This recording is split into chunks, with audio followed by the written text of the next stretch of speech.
What do you want to say to all these amateurs who don't practice enough on their short game? You have to practice putting at least 1 or 2 hours a week. Tell us what we're going to do today for this assessment. Knowing your stroke is important. What are you doing? What are your faults? How you can improve your putting stroke and so your putting in general. Do mid-range putt here, just to show me how you're stroking the ball. And then we're going to do an assessment on your stroke with some putt today. So those are like machines that helps you define your stroke. It takes a lot of data on your putter, how your putter is working, to know what is correct, what is less correct, to have an idea of what to work on. Okay, what can you tell me on your putting? Is it the strength? Is it the weakness? So I do 31 per round. Not too bad. I have 9 greens in regulation in average. My objective is to get to scratch. It would be perfect if I had 12 greens in regulation and 28 putts per round. 28 putts average per round. It's gonna be better than PGA Tour average. Okay. Okay. To play scratch, I think of course you have to take 12 in regulation. But if you got 30 putt average, it could be good.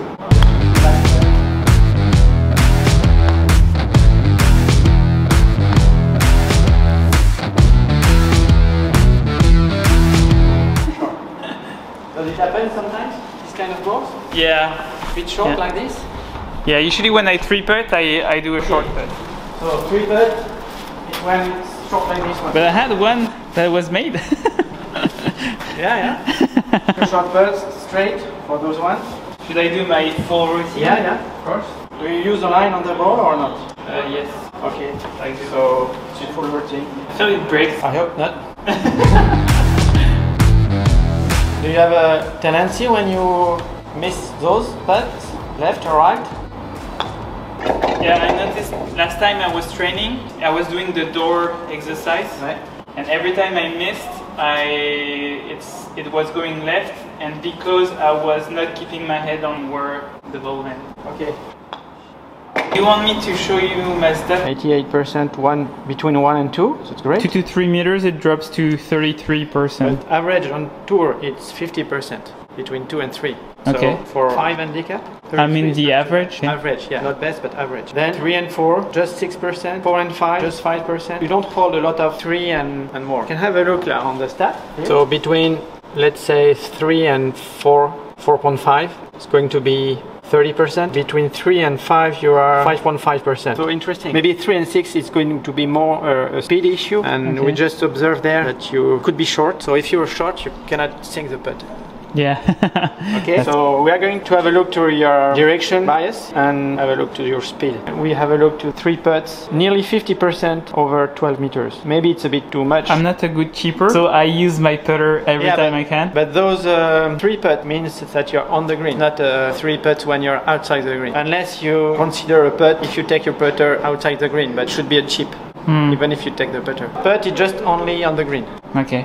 Also, that's a good lesson here. I feel like you're really happy to see those stats. Yeah, of course. Instead of me saying you what I think I always do. Have your stats with you. So I use the Spider Golf app.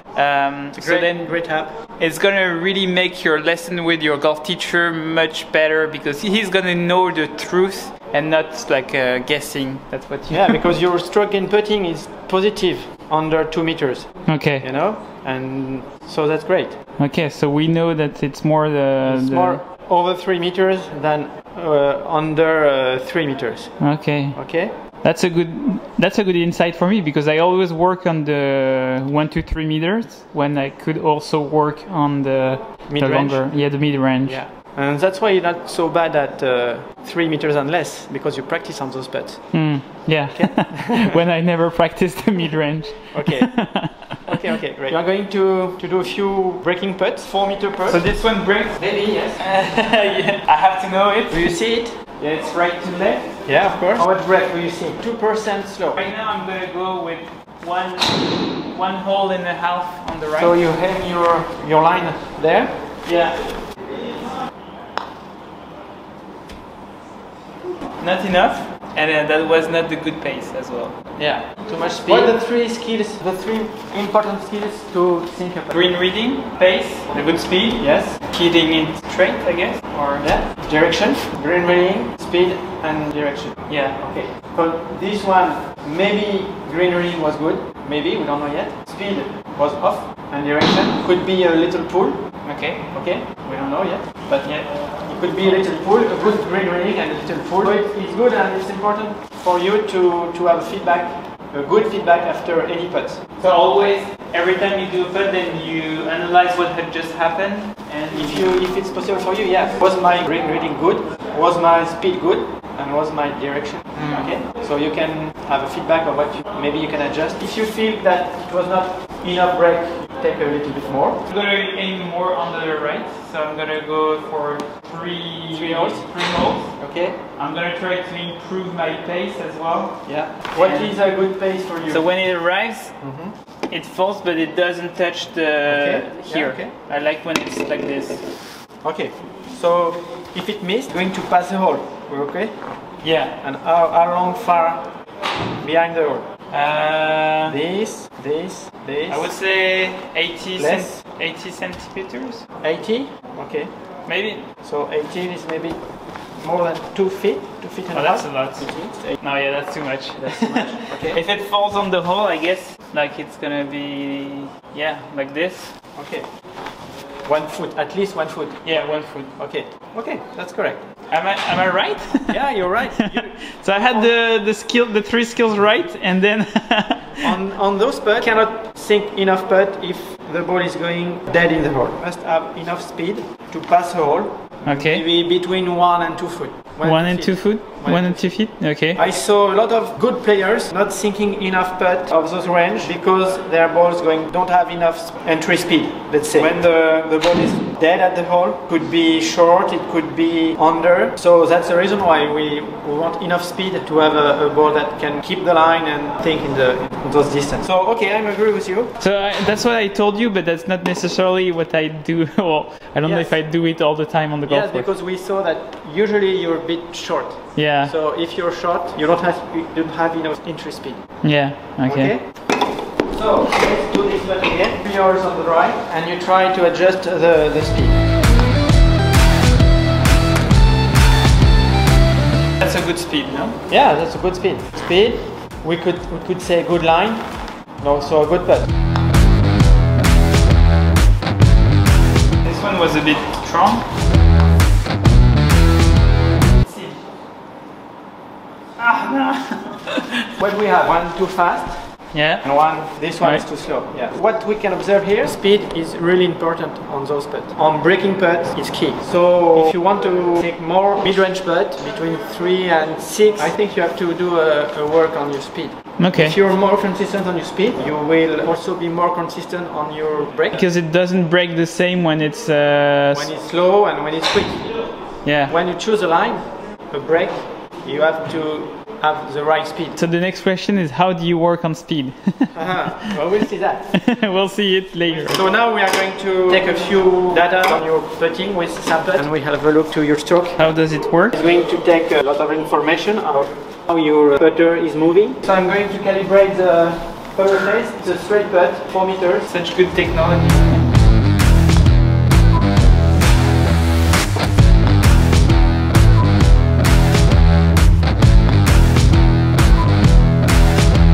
So those are the numbers we have every time. Tendency means your technique, your stroke mechanics is 78%. It's compared to 150 tour players. The best are around 90, 92, 94. Timing, same thing. Your timing compared to average tour players means is your rhythm, tempo and timing the same or a bit different. Consistency is very important because it means that you can repeat all the time the same stroke. Okay. So 86 is good, and overall 82. Face aim, this is aim of your putter at address. Point too close, so that's quite good. Consistency 99%, but not too bad.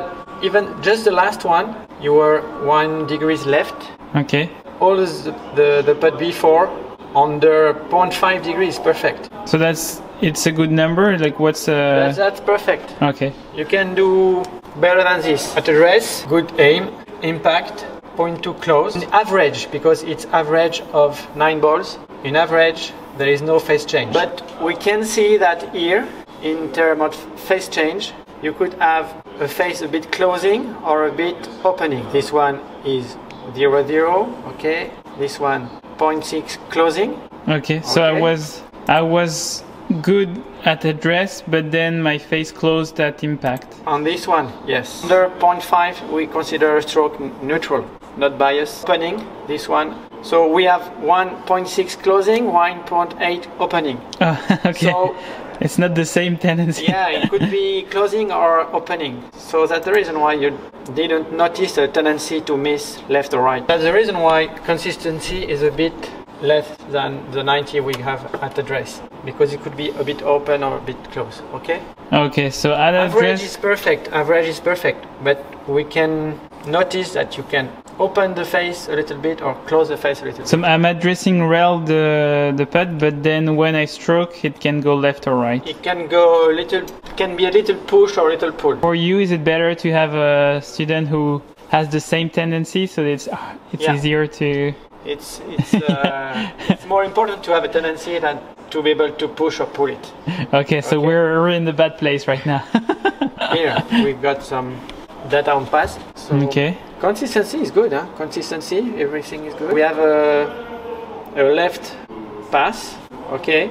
It means that going a little bit to the left after impact. Because you're stroking left, that you're hitting on the toe. Why are you going left here? Because your backswing, for me, it's a bit too straight. Yeah, that's a weird path. Like it's straight and then it goes left. There is no straight pass or arc. It's more or less, and so if it's a little bit more inside, per head coming from the inside will be less swinging left here. Okay. If I come more in the inside, then the swing path will be more neutral. Okay. Like a good number, is it 0 the best number? Or? No, 0 is never the best numbers. You cannot be at 0 anywhere. So it could be depend on your mechanics, but it could be more or less. Would say never more than 1.5 or 2 degrees left or right. So if we have a look to the launch here, okay, launch of the ball, because the ball is launching when it left the putter head. At impact, we are looking to around 2 degrees of dynamic loft here.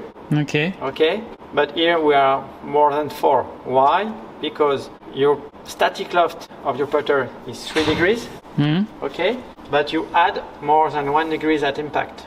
Okay. Okay. I see. So you said I should be at 2 degrees at impact. Around 2 degrees, 2.5 at impact. So then to have a launch around 2 degrees also. And this is the best launch for a good roll of the ball? Yeah, around 2.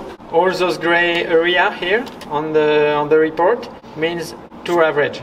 Okay. Okay. So a good launch will be around 2.5. It could be less on very, very good greens, but for you, we are looking to 2.5 degrees here. And because the 2 degree is like, so it's because when you hit the ball, then it doesn't skip, it rolls as fast as you can? It will skid a little bit also. It always skid a little bit, but it won't bounce. We don't have any bounce, okay? Okay. With a 4 degrees launch, we are going to have some bounce. Okay. And if the ball bounces, it will be more difficult to be consistent on your pace. Dynamics, very consistent. That's not too bad. Yeah, 90% is always a good number, no? Yeah. And consistency, it's a good number. It means that you do always the same thing. So it's when it says consistency is. It's your ability to do the same thing each time, every time.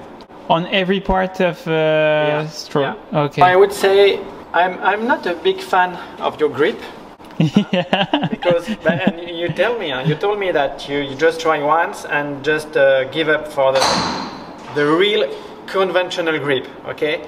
Because your grip here, it's the grip you got. It's an overlapping grip. Yeah. That the same that you have for your full swing. Yeah, pretty much. Yeah. Pretty much. Yeah. So this kind of grip could add some rotation compared to the conventional grip. The thing is that when I tried your grip, it's not my grip. All right, yeah. It's a conventional grip. When I tried this grip, I felt like my wrists were not steady as I used to have. Like it was moving like this. But we can see here that it's also moving with your grip. because you're adding nearly 1 degrees of loft between address and impact. Okay. Okay. Address 0.5 and impact 1.3. So even with the grip you got right now, you are adding some wrist. Okay. Even if you don't feel it. So maybe it's Should we try with the conventional grip and compare the numbers? Yeah, we could try, because what bothers me here it's there is no tendency you could have closing or opening. So for me, in my head, maybe with this conventional grip, it will be easier for you to manage the face. Okay, even if the main issue is not the face, mainly speed, as we saw. But it could be good to work on that, because if sometimes you do one pull and one push, even on breaking putts, if you have the good speed, it will be. Do you think it's significant enough? Because we saw consistency at 90%, so 80% on face. Oh, face is different. Okay. Yeah, face impact 80%. It's not so bad, okay? But we can work on this one. Is it more important this than the face angle, you would say? The loft? The loft, sorry. The loft, it's as important. And if you change something in putting, you don't have to try just once. You have to work on this and until you get it's inside. How long do you think like when you do a change, how long do you think it's going to take before you see the positive impact? It depends on your practice. So if you just practice once a week, it could be months, 2, 3, 4, 5, 6, it depends. And if you practice 2, 3, 4, 5 weeks, it could be less, it could be 1 or 2 weeks. Grip change is not so difficult in putting, easier than on full swing. Yeah. So you have to stay steady on those things. It's not because it doesn't work just the day after that you have to give up. When you work with the pros on tour, when you ask them to do a change, you see that they have less result and then they go back better after? Not necessarily. Okay. It could improve the day after. Sometimes it's a big change, it could take more times, but they are keeping doing the good things and working on the good things and not give up if it doesn't work right now. Let's say after the 2 weeks you have a competition and you have this change, you have to go with it on the golf course? Yes, but if it's your main goal on the schedule, maybe it was not the right time to do the change. So it's always to do a change and you know you have some time before And if it's a B or C game, it's important to do it on the course and during the competition to see if you have worked it enough to bring it on the course. I think it's important because you got more than 80% of the tour player, men and women, that use this conventional grip. Okay. So I think it worth giving a try. Okay.